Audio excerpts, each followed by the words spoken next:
Hi, welcome back to my channel. Today I am doing Top 5 Wednesday, and this is originally by Ginger Read Laney.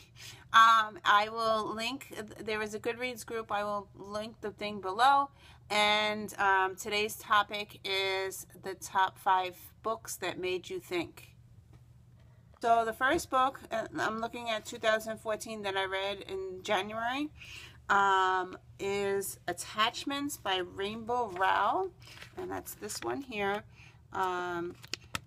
This one is about a man who is a tech person, and he's working in an office, and he has to read everybody's emails. So this one really made me think, because I always worked in an office, and like, are they really reading everybody's emails? So it was like kind of a stalker type thing, but I gave this book 5 stars, so this one really made me think. So the second book, I read this in 2013, is A One Breath Away by Heather Gunninkoff, and that's this one. I don't know if you're going to be able to see it. It's this book here. It's One Breath Away, and this is about a school shooting. And while I was reading this, I work in a school, and some questions came up to me regarding like when we have lockdown drills and stuff like that, and what happens if there is an emergency, what happens. So this one really got me thinking, and I even actually, after I was while I was reading this book, I actually went to the principal and asked them, what happens in this situation? So this really got me thinking. So this was book 2. Okay, on to book 3. Okay, book number 3. This is the only book that I read by Jodi Picoult, and since I read this one book, I was obsessed. I gave this book 5 stars. It is called The Storyteller, and this is I read this in 2013, and this, I don't know if you're going to be able to see it, but this is what the book looks like, this one here. It is about the Holocaust, and actually it's in the present time. And it's about a man who is living among us, who is a Nazi person, and he was never tried for his crimes. And while I was reading this, this was a summer read. I was at my mother's pool, and I kept on saying to my mother, could this really happen? Could our neighbor be a Holocaust person? Like, not a Holocaust, a Nazi?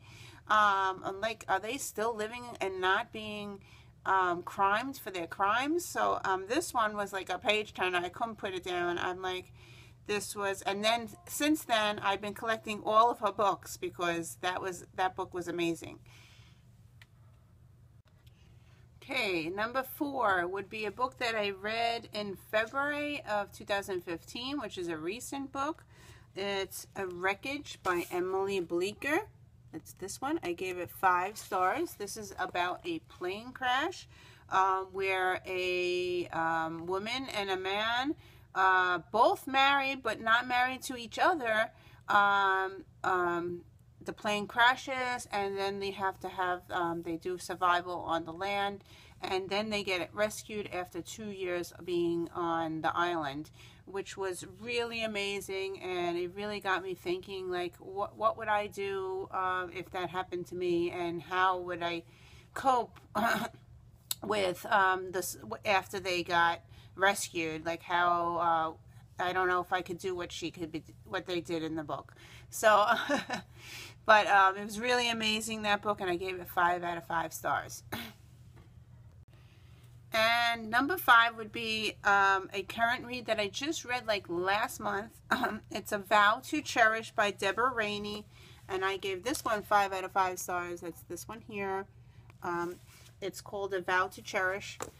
This one is about a woman who is 47 years old, and she gets Alzheimer's. And the book, she gets it very early in the book, and then she deals with her memory loss throughout.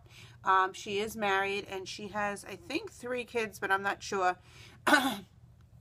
She's married, and then her husband has to deal with her losing her memory, and like, it just it gave a lot of feelings and a lot of thoughts, like what would happen if I got Alzheimer's, and what would my husband deal with. So it was a very sorry, I'm losing my thought. It was a very emotional book, just say, and I gave that 5 out of 5 stars. Thank you for watching, and I hope you have a nice day. Happy reading. Bye.